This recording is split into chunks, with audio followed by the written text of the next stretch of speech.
Jake Morrison stepped off the transport shuttle and looked around at the biggest building he had ever seen. The Galactic Institute of Advanced Sciences stretched up into the purple sky of Kepler Prime like a crystal mountain. Other students moved, past him in groups, but they were not like any students Jake had seen before. A group of beings that looked like walking crystals floated by without making any sound. Their bodies caught the light from the twin suns and threw rainbow patterns on the white walls. Behind them came creatures that looked like giant seahorses walking on four legs. Water dripped from their skin as they moved, leaving wet trails. On the smooth floor, Jake picked up his bag and walked toward the main entrance. He had read about these aliens during his long trip from Earth, but seeing them was different from looking at pictures. The crystal beings were called Zephyrians. The seahorse people were Neptari. There were dozens of other species here, all part of the first interspecies school program in galaxy history. As Jake walked through the entrance hall, he noticed something strange. Every alien student he passed stopped talking when they saw him. Some moved away quickly. Others just stared with whatever they used for eyes. Jake smiled and waved at a group of insect-like beings, but they all backed away fast. Maybe they are just shy, Jake thought to himself. He found the registration desk where a tall, thin alien with purple skin and 4 arms was checking in new students. When Jake approached, the alien looked at his papers and made a sound like air being let out. Of a balloon. "You are the human," the alien said.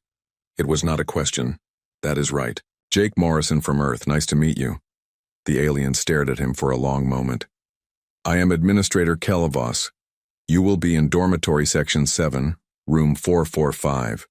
Your roommate is Crystallis 9 of the Zephyrian Collective." Jake took his room key card. "Great. I am looking forward to meeting him. Or her.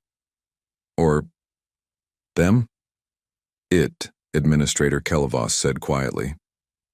"Zephyrians do not have gender as humans understand it." "Good to know. Thanks." As Jake walked away, he heard Administrator Kelavos speaking quickly into a communication device in a language he could not understand. The dormitory was even bigger than the main building. Jake took a transport tube up to the 4th level and found his room. The door was made of some kind of metal that shifted colors when he touched it. He pressed his keycard against the sensor, and the door opened. Inside, the room was split down. The middle. One side had human furniture, a bed, desk, and chair that looked normal. The other side had what looked like a pile of smooth rocks arranged in a perfect circle. A voice came from the rocks. "You are the human." Jake looked closer and saw that the rocks were actually a Zephyrian student. The being was made of what looked like living crystal, but the crystals were now dark and barely glowing. "Hi there. I am Jake. You must be Crystallis 9. The crystal being made a sound like wind chimes in a storm. "I am. I was told I would have a human roommate. I was told to be prepared." "Prepared for what?" Crystallis 9 was quiet for a moment. "Earth is classified as a Class 12 death world. Your species evolved from apex predators. The Galactic Council files say humans are extremely dangerous." Jake laughed. "Dangerous? Me? I study engineering and I collect old movies. The most dangerous thing I do is stay up too late eating pizza." But Crystallis 9 did not seem to find this funny. The crystal being moved to the far corner of the room. Over the next few days, Jake learned that all the alien students were afraid of him. In the dining hall, tables would empty when he sat down. In classes, no one would sit near him. Even the professors seemed nervous. Professor Velnari, who taught advanced xenobiology, was a being that looked like a cross between an octopus and a tree. During Jake's first class, the professor spent 10 minutes explaining the school's rules about violence and peaceful behavior. The professor's 8 eyes kept looking at Jake the whole time. "The Galactic Institute has a perfect record of non-violence," Professor Velnari said. "We expect all students to maintain this tradition of peace and learning." Jake raised his hand. "Professor, why do you keep looking at me when you talk about violence? I have never hurt anyone in my life." The whole class went silent. Some students moved their chairs away from Jake. "Of course," Professor Velnari said quickly. "I was just making sure all students understand our policies." After class, Jake tried to talk to some of his classmates, a group of Vectar who looked like giant beetles, were discussing homework near the door. "Hey," Jake said, walking up to them. "Did anyone else have trouble with question 15 on the assignment?"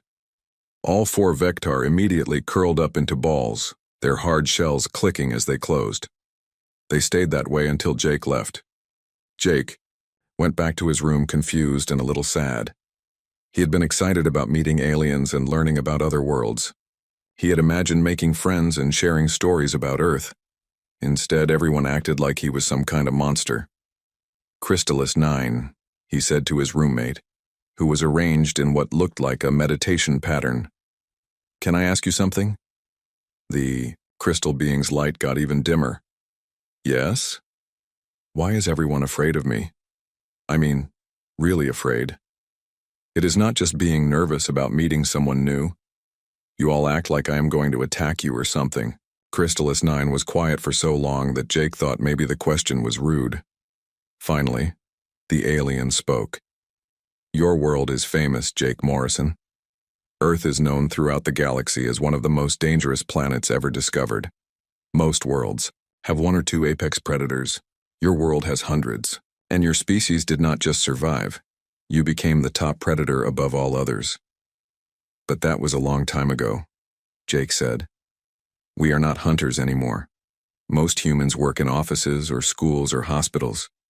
We help people. The files say, humans still hunt for entertainment. They say you climb mountains that could kill you just for fun. They say you swim with creatures that could eat you. They say you jump out of flying vehicles with only a thin cloth to slow your fall." Jake thought about this. Well, yes, some people do those things. But that is because they are fun, not because we are violent. Crystallis 9's crystals flickered. To most species in the galaxy, doing dangerous things for fun is the most terrifying concept imaginable.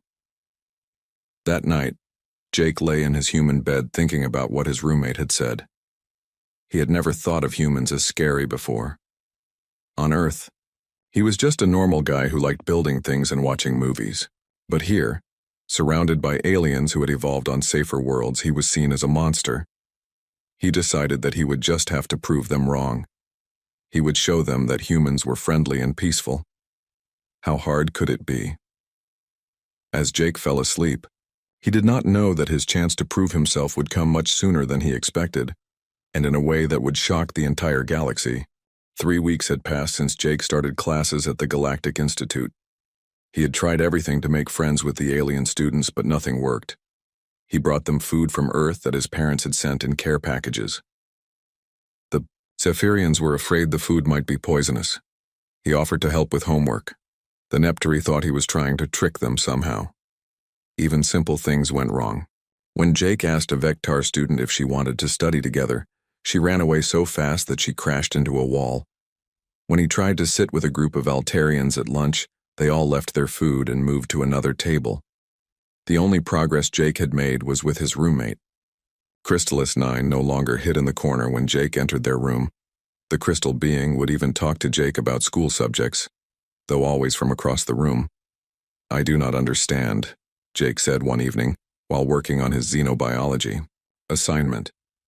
"All I want is to make friends and learn about other cultures. Why does everyone think I am going to hurt them?"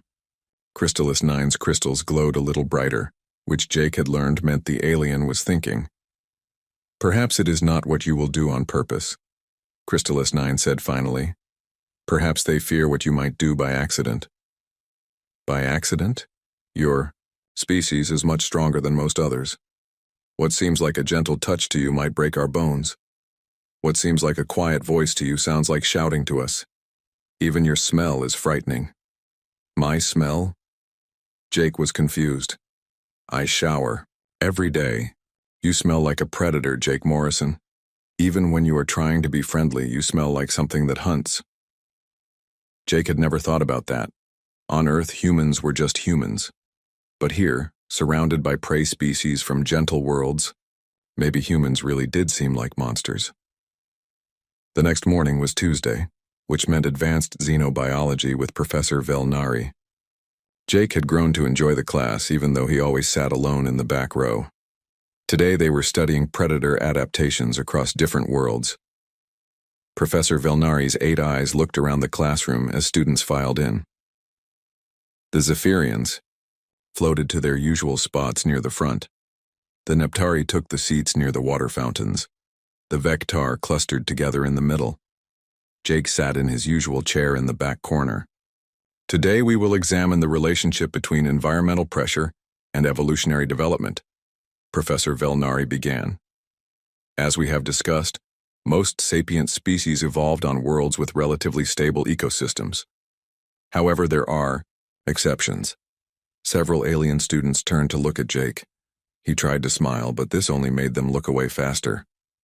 Class 12 Deathworlds produce species with remarkable adaptations, the professor continued. Enhanced reflexes, increased strength, superior pattern recognition, and most notably, reduced fear responses to dangerous situations. Jake was taking notes when he heard a strange sound. It was like metal being torn apart, but very loud. The classroom lights flickered.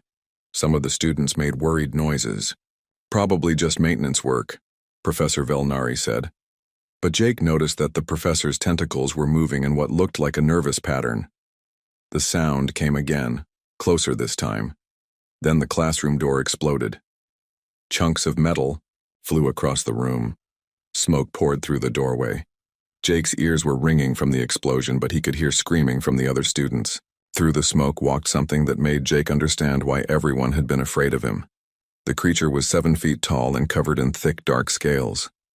It walked on 2 powerful legs, and its arms ended in claws that looked like they could cut through steel.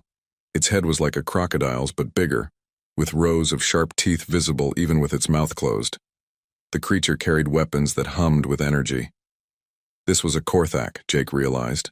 He had read about them in his Galactic Species textbook. The Korthak were known throughout the galaxy as killers. Their entire culture was built around combat and death. They hired themselves out as assassins and warriors to anyone who could pay their price. The alien students in the classroom reacted exactly as Jake expected they would. The Zephyrians' crystals went completely dark as they tried to become invisible. The Neptari desperately looked around for water to hide in. The Vectar rolled themselves into tight balls. Even Professor Velnari was backing toward what looked like a panic room behind the teaching platform. The Korthak assassin stepped into the classroom and raised his weapons. Jake could see that the being's scales were scarred from many battles. One of its eyes was a different color than the other, probably artificial. This was not just any Korthak. This was a veteran killer. Students of the Galactic Institute, the assassin said in a voice like grinding stone. I am Scar Razor Death of the Korthak War Clans.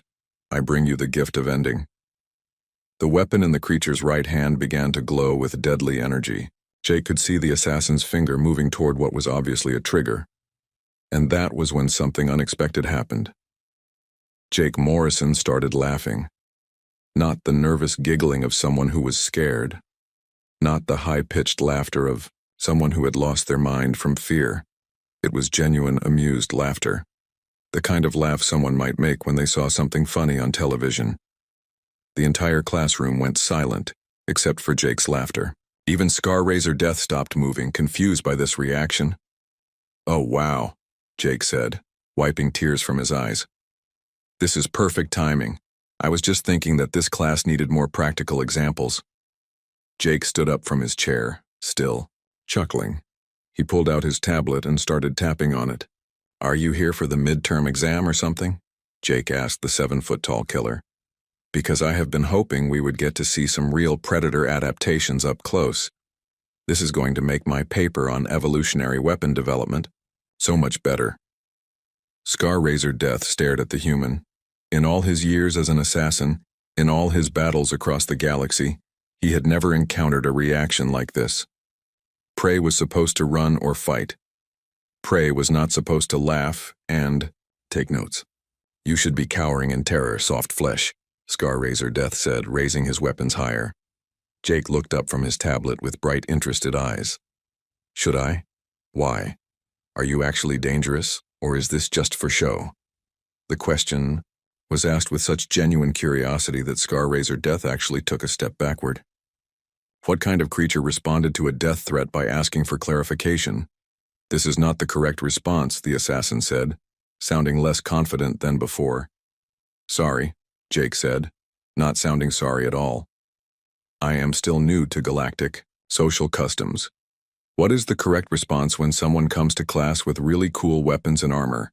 Because from a purely academic standpoint, your gear is fascinating. Jake started walking toward the front of the classroom, completely ignoring the charged weapons pointed at him. Those claws look like they are retractable. Are they bone or more like keratin? And that armor, is it natural scale development or some kind of manufactured enhancement? Oh, and what is your homeworld's gravity like?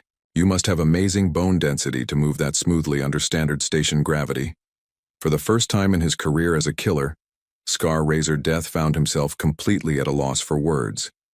The human was treating him like an interesting museum display instead of a deadly threat, and somehow that was the most terrifying thing that had ever happened to him. Scar Razor Death had killed beings from 47 different species across the galaxy.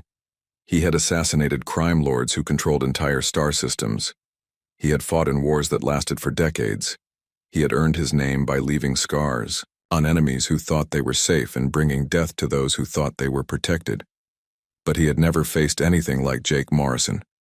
The human was now only 10 feet away, walking closer like he was approaching a friend at a coffee shop instead of a trained killer holding charged weapons. Scar Razor Death could see the other alien students watching in horror from their hiding spots. They understood the situation correctly.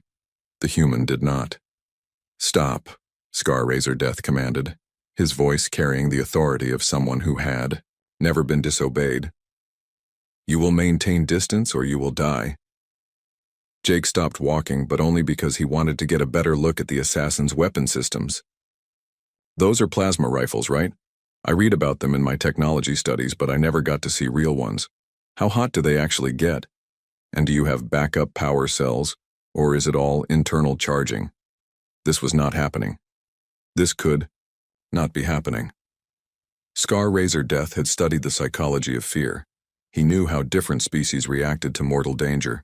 Some ran, some fought, some froze, some begged. But none of them asked technical questions about weapon specifications. I am Scar Razor Death, the assassin said, putting extra menace into his voice. I am the shadow that ends lives. I am the blade that cuts through hope. I have killed more beings than you have ever met. Jake nodded thoughtfully. That is a really dramatic name, very impressive. We had a guy back home who called himself the Angel of Death, but his real name was Bob, and he worked at a hardware store. Nice guy, actually. Made great chili. Are you from around here, or did you travel far for this job? The assassin felt something he had not experienced in 20 years of professional killing. Confusion. Complete, total confusion. This is not how this works, Scar Razor Death said. You should be afraid. All living things fear death. Oh, I'm not afraid of death, Jake said casually. I mean, I do not want to die today because I have an assignment due tomorrow, but fear? No, not really. Death is just part of life, right? Besides, you seem like a professional. If you were going to kill me, you probably would have done it already instead of talking about it. Jake pulled out a chair from the front row and sat down, getting comfortable like he was settling in for a long conversation. So what brings you to our little school? Are you here for someone specific, or is this more of a general violent situation? Because if you are looking for Professor Velnari, I think he went into that panic room over there. Scar Razor Death looked where the human was pointing. The octopus-like professor had indeed sealed himself behind an emergency barrier. The other students were still hiding, some of them making small, scared sounds. I am here to kill all of you, Scar Razor Death said. This exchange program is an insult to the natural order. Different species should not mix. I will prove this by ending your lives. Jake considered this. That seems like a pretty extreme way to make a point. Have you tried writing a strongly worded letter instead? Much less messy, and you do not have to travel as far. The assassin stared at him. You are making jokes. I have just told you that I plan to kill you, and you are making jokes. Well, yeah, Jake said. I mean, what else am I supposed to do? Get all dramatic and start crying? That seems like a waste of time for both of us. Jake leaned forward in his chair, his expression becoming more serious, but not fearful. Look, I get that you have a job to do, and I respect that. Professional obligations are important, but can I ask you something? Against every instinct he had developed over decades of killing, Scar Razor Death found himself nodding. Why do you want to kill us? Jake asked. Not the philosophical stuff about species mixing, I mean personally. What did we do to you? You did nothing to me personally, Scar Razor Death admitted. Then why kill us? I mean, look around. Jake gestured to the hiding students. These are kids, basically. They are just here to learn and maybe make some friends. Crystallis 9 over there, see the crystal being trying to hide behind that desk? He spends his free time writing poetry. Poetry about the beauty of starlight on ice crystals. Jake pointed to another hiding student. And that Vectar student, the one rolled up like a ball? Her name is Kyton Singer, and she is studying to become a doctor. She wants to help people get better. How does killing her prove anything except that you can, hurt someone smaller than you? This was not how assassination contracts usually went. Scar Razor Death was supposed to eliminate targets, collect payment, and leave. He was not supposed to have philosophical discussions with his intended victims. The beings who hired me believe that different species cannot coexist peacefully, Scar Razor Death said. They believe that mixing leads to conflict and war. And their solution to prevent conflict is to kill a bunch of students? Jake asked. That seems kind of ironic, Don, not you think? Scar Razor Death had not thought about it that way. He was a killer, not a philosopher. People paid him to end lives. He ended lives. He collected payment. That was how it worked. But the human was making him think about things he had never considered before. It does not matter what I think, Scar Razor Death said. I have a contract. I will fulfill it. Okay, Jake said. But before you do, can I ask you about your homeworld? I am really curious about Korthak culture. Are you all warriors, or do some of you have other jobs? Do you have art? Music? What do you do when you are not killing people? The question caught Scar Razor Death completely off guard. No one had ever asked him about his homeworld before. No one had ever shown interest in his culture. People hired him, feared him, or tried to kill him. They did not ask about his personal interests. We have combat songs, he said slowly. And weapon crafting is considered an art form. That is so cool. Jake's eyes lit up with genuine enthusiasm. I would love to hear about that. Do you make your own weapons? Those claws look like they might be custom work. And somehow, despite every rule he had learned about professional killing, despite his reputation as one of the most dangerous beings in the galaxy, Scar Razor Death found himself lowering his weapons just a little bit, just enough to examine his own claws and consider how to explain their construction to someone who seemed genuinely interested in learning about them. For the next 10 minutes, something impossible happened in the xenobiology classroom. Jake Morrison, a 22-year-old engineering student from Earth, conducted what might have been the galaxy's first casual interview with a professional assassin. So these claws, Jake said, pointing at Scar Razor Death's natural weapons, they retract completely into your finger bones? That must require incredible muscle control. Scar Razor Death found himself flexing his claws, demonstrating their movement. The muscle groups extend throughout the entire forearm. Young Korthak spend years learning proper control. Fascinating. And the scales, are those purely defensive or do they serve other functions? Temperature regulation, Scar Razor Death said, then stopped. Why was he answering these questions? Why was he having a normal conversation with someone he was supposed to kill? Jake noticed the assassin's confusion. You okay? You look like you are thinking pretty hard about something. This is not normal, Scar Razor Death said. You should not be asking me questions. You should not be treating me like a person. Why not? You are a person, right? I mean, you have thoughts and feelings and interests beyond just killing people. You just told me about combat songs and weapon crafting. That makes you a person in my book. Scar Razor Death looked around the classroom. The alien students were still hiding, still terrified. But they were not just terrified of him anymore. Some of them were staring at Jake with expressions that looked like fear mixed with amazement. You are not afraid of me? Scar Razor Death said. Everyone fears the Korthak. We are the apex predators of our world. We are bred for war and death. Yeah, but so are humans, Jake said matter-of-factly. I mean, not bred for it exactly, but we evolved the same way you did. Earth had. Lots of things trying to kill us, so we got good at fighting back. This statement made Scar Razor Death pause. He had been so focused on his mission that he had not really researched the human species. He knew Earth was classified as a death world, but he had not considered what that meant. Tell me about Earth, Scar Razor Death said, his weapons now, pointing at the floor instead of at Jake. Oh, it is great, Jake said enthusiastically. Lots of variety. We have deserts and forests and oceans and mountains, pretty much every environment you can think of, and most of them have something that wants to eat you. Something that wants to eat you? Sure. Sharks, bears, tigers, lions, crocodiles, snakes, spiders, jellyfish, bacteria, viruses, the list goes on. Plus natural disasters like earthquakes, hurricanes, volcanoes, floods, blizzards. Earth keeps you on your toes.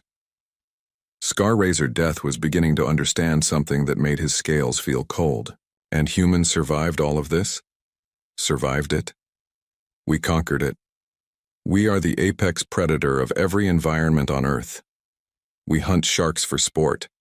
We climb mountains during blizzards because it is fun. We swim with creatures that could kill us, just to see what they look like up close. Jake's voice was still casual and friendly, but the words were having a profound effect on the Korthak assassin. Some humans even hunt other humans, Jake continued. Not because we have to, but because we enjoy the challenge. We call it war, and some people think it is exciting. Personally, I prefer building things, but to each their own. Scar Razor Death was quiet for a long moment. When he spoke again, his voice was different, less confident. What do humans do for entertainment? Oh, all sorts of things. We race vehicles at dangerous speeds. We jump out of aircraft with fabric, parachutes. We go into dark caves just to see what is down there. We surf on waves that could crush us. We box and wrestle and fight each other in cages while crowds watch and cheer, Jake thought for a moment.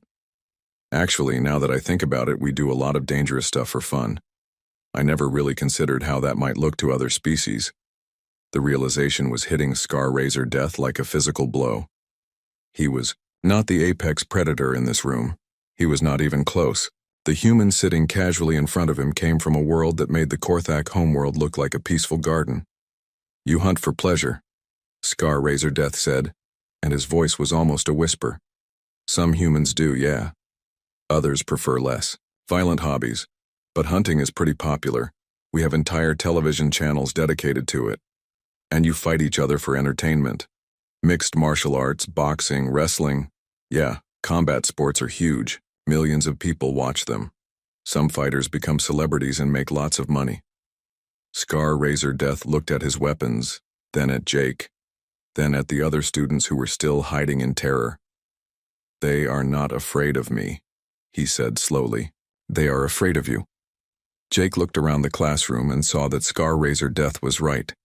The alien students were pressed against the walls as far from both of them as possible, but their eyes were mostly focused on Jake, not on the assassin with the plasma weapons. Oh, Jake said, understanding dawning on his face. Oh, that is why everyone has been avoiding me. They think I am dangerous. You are dangerous, Scar Razor Death said. More dangerous than me. I am a killer by profession. You are a killer by nature. But I do not want to kill anyone, Jake protested.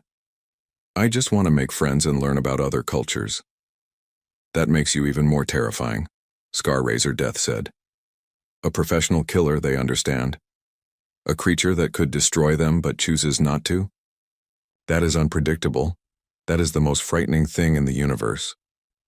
Jake sat back in his chair, processing this information. All this time, he had been trying to prove that humans were friendly and peaceful, but maybe that was the problem. Maybe the other students were not afraid of human violence. Maybe they were afraid of human restraint. So when I tried to be nice and make friends, Jake said slowly, they saw a predator that was playing with its food. Yes, Scar Razor Death said.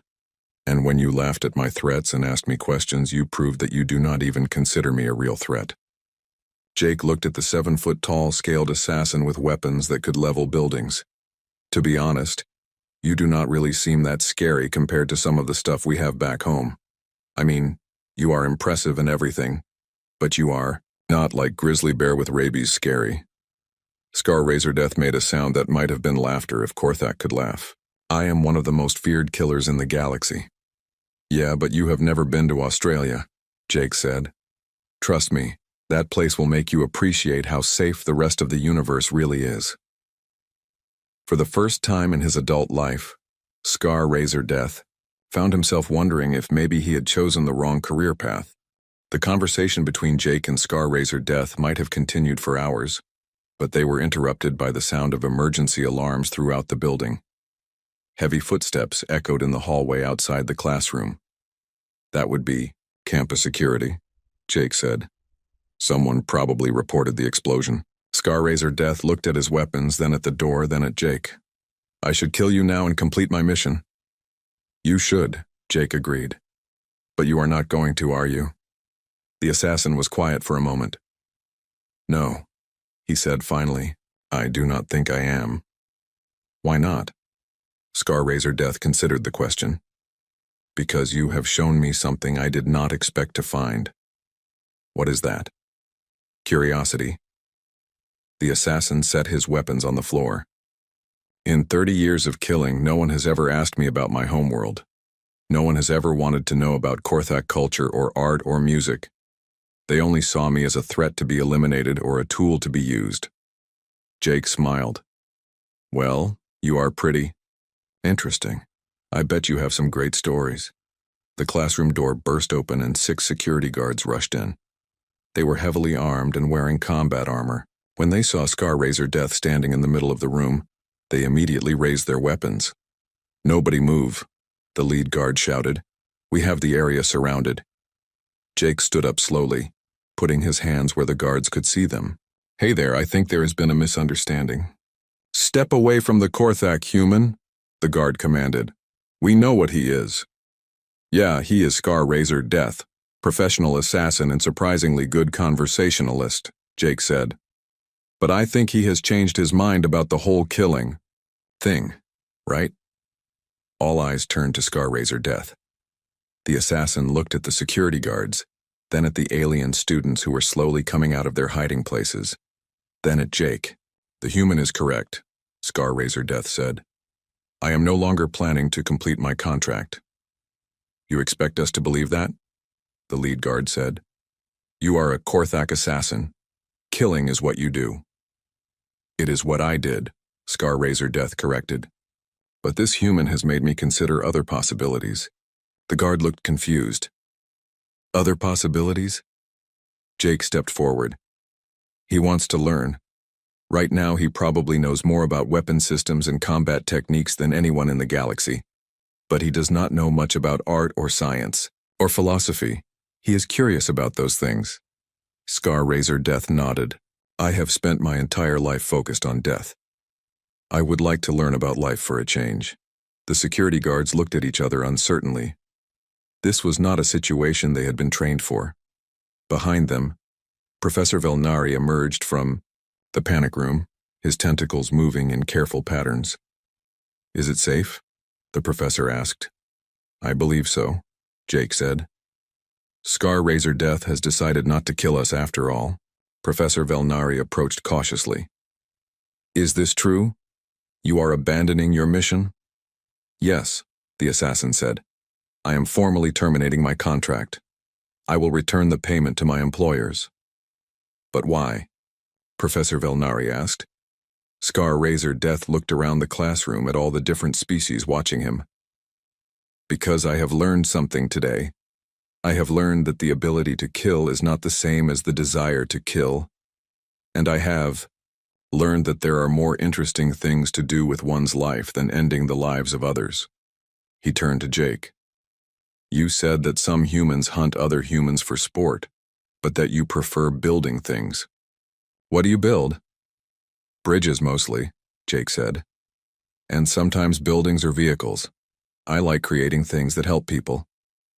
I would like to learn how to build things, Scar Razordeath said. I have spent decades perfecting ways to destroy. Perhaps it is time to learn how to create. Professor Velnari's tentacles moved in what Jake had learned was a sign of amazement. Are you saying you want to become a student here? If that is possible, yes. The lead security guard lowered his weapon. This is highly irregular. We have never had a Korthak apply for admission to the Institute. Then we will make history, Professor Velnari said.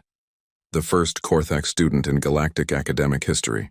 Over the next hour, the situation was resolved in ways that no one could have predicted. Campus administrators arrived to assess the damage to the classroom. Galactic law enforcement was contacted to deal with the abandoned assassination contract. And somehow, through a combination of diplomatic negotiations and bureaucratic creativity, Scar Razor Death was enrolled as a provisional student at the Galactic Institute of Advanced Sciences. Jake helped him fill out the admission paperwork. So, for your area of study, what are you thinking? Jake asked. Engineering, Scar Razor Death said without hesitation. I want to learn to build bridges like you do. Great choice. You will love Professor Tanith's structural design class. Fair warning, though. She gives really hard tests. As they worked on the paperwork, the other alien students began to approach them. Slowly at first, then with growing confidence, Crystallis 9 was the first to speak. Jake Morrison, the crystal being said, I owe you an apology. For what? For being afraid of you. I see now that your strength comes not from a desire to harm others, but from a desire to protect them. Jake looked around the room at the faces, or face equivalents, of his classmates. For the first time since he had arrived at the Institute, he saw curiosity instead of fear in their expressions. I am not that special, Jake said. I just try to be nice to people, even people who are trying to kill me. That, said Scar Razor Death, is what makes your species remarkable. Most beings respond to threats with fear or violence. Humans respond with questions and friendship. It is the most effective weapon I have ever encountered. Weapon? Jake asked. Yes, Scar Razor Death said. You defeated me without raising a hand. You made me abandon everything I believed about myself and my purpose in life. You did it with curiosity and kindness. If that is not a weapon, I do not know what is. Jake thought about this. I guess when you put it that way, being nice is kind of powerful. The most powerful force in the universe. Scar Razor Death agreed. And the most terrifying, if you are on the wrong side of it. 3 months later, Jake Morrison and Scar Razor Death were study partners in advanced engineering design. The former assassin turned out to be remarkably good at structural calculations, probably because he had spent so much time figuring out how to destroy buildings efficiently. The other students at the Institute had adjusted to having both a human and a Korthak in their classes. It helped that Jake had started a weekly cultural exchange hour, where students from different species could share stories about their homeworlds. Scar Razor Death's tales of Korthak combat poetry had become surprisingly popular. Jake's final report to Earth was brief and cheerful. Everything going great here. Made lots of friends, learned tons about alien cultures, and helped prevent an assassination. Also turns out being human is apparently terrifying to most species, but in a good way. We'll send more details next month. Hope everyone back home is doing well. Earth's response was equally brief. Glad to hear you are making friends. Try not to accidentally conquer any planets while you are there. Jake showed the message to Scar Razor Death, who made the sound that Korthak used for laughter. Your government has a sense of humor, the former assassin said. Yeah, they are pretty cool, Jake agreed. Hey, want to grab lunch? I heard the food court is serving something called flame-grilled vertex beast today. Sounds delicious, Scar Razor Death said. Lead the way, my terrifyingly peaceful friend. As they walked toward the dining hall, Jake reflected on how much his life had changed since arriving at the Institute. He had come here hoping to make friends and learn about other cultures. He had succeeded beyond his wildest dreams, though not in any way he could have predicted. Behind them, Crystallis 9 was explaining to a group of new students why they should not be afraid of the human and Korthak walking together. They are dangerous, yes, the crystal being said, but they are dangerous in the way that a controlled fusion reaction is dangerous. Properly directed, they create energy and light. It is only when you try to fight them that they become destructive. But how do you know they will not hurt us? Asked a young Neptari student. Crystallis 9's crystals glowed brighter with confidence. Because they have chosen not to. And that choice, my friend, is what makes them the most powerful and most trustworthy beings in the galaxy. The new student considered this wisdom as Jake and Scar Razor Death disappeared around a corner, probably discussing the structural engineering properties of flame-grilled Vertex Beast. In the end, the galaxy learned an important lesson that day. Never underestimate a species that treats assassination attempts as opportunities for cultural exchange. And never, ever underestimate the power of someone who responds to threats by offering friendship. It was, as Jake might have said, pretty cool.